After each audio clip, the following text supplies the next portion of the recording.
AITA for telling my girlfriend I have every right to defend my home after someone started kicking my door in.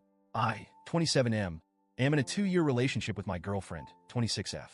I love her to bits, but recent events have made me question whether we're truly compatible. For context, I'm a black man raised in the inner city. Life taught me to stay on high alert. You lock your doors, keep an eye out, and know how to defend yourself if it comes to that. My girlfriend, on the other hand, grew up in a quiet suburban neighborhood where nothing dangerous ever happened. Our upbringings couldn't be more different, and until recently, I didn't think it mattered. But now, I'm not so sure. I've been taking care of my mom for the past 6 months. She's recovering from major surgery on both legs and can't walk at all. Her room is in the back of the house, right next to the porch door. My mom's safety is my top priority. She's completely vulnerable. She can't even sit up without help, let alone move to another room if something happens. That vulnerability is why what happened last Wednesday has shaken me to my core. It was just after 2 a.m. My girlfriend was staying over, and we were both asleep when my phone buzzed. It was my mom calling. Her voice was trembling as she said, "Someone's trying to break in." I froze for half a second, my brain processing what she'd said. Then I heard it bang, bang, bang, coming from the back of the house. Someone was kicking the door. I shot out of bed, adrenaline surging. My girlfriend woke up and asked groggily, "What's going on?" I didn't have time to explain. I grabbed my gun from its secure spot, a firearm I own legally and keep locked away responsibly, and rushed toward the back. The sound of those kicks was louder now, more aggressive. My heart was pounding, but I wasn't thinking about myself. All I could picture was my mom lying there, helpless and terrified, just feet away from that door. When I got to the back, I started yelling, "Get away from the door!" My voice was booming, but whoever was out there didn't care. The banging continued. I pulled up the camera feed on my phone. The porch light was on, and I could see them clearly, 3 people, all in dark clothes. One of them turned to the others and said, "Keep going. It doesn't matter." I saw red.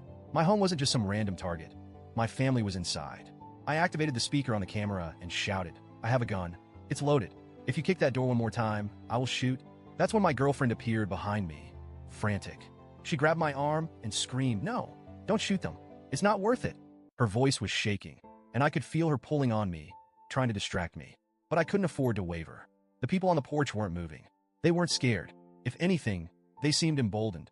I put my phone down, cocked my weapon loud enough for them to hear, and said, "I'm counting to 3. If you're not gone by then, I'm firing." I started counting. 1. Before I could say 2, they bolted. I stood there for a moment, my heart still racing, trying to process what had just happened. My mom called again, crying and asking if they were gone. I told her they'd left and that she was safe. But then my girlfriend exploded. "Are you insane? You can't just threaten to shoot people," she shouted. "What if you'd actually hurt someone? What if they'd had a gun too? You could have gotten us all killed." Her words hit me like a slap. I just prevented a break-in, maybe even saved lives, and she was yelling at me? I snapped back. "We're not having this conversation right now. I need to call the police." Looking back, I should have called them earlier.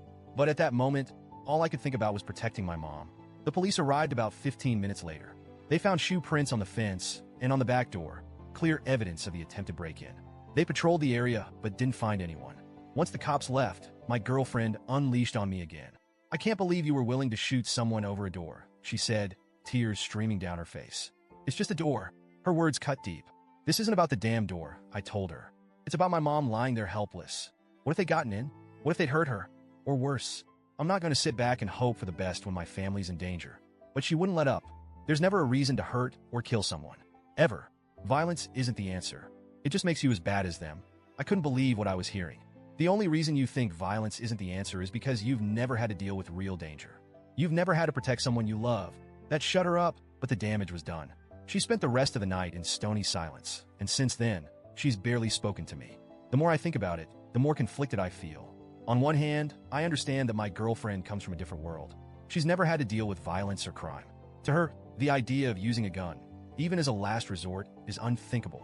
But on the other hand, I can't apologize for what I did. I wasn't looking for trouble.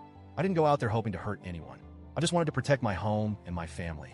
What frustrates me most is that she doesn't seem to understand the gravity of the situation. This wasn't a hypothetical debate. This was real. 3 people were trying to force their way into my house. If they'd succeeded, who knows what could have happened? I love my girlfriend, but her reaction has made me question our future. If she can't support me when I'm protecting my family, can we really make this work?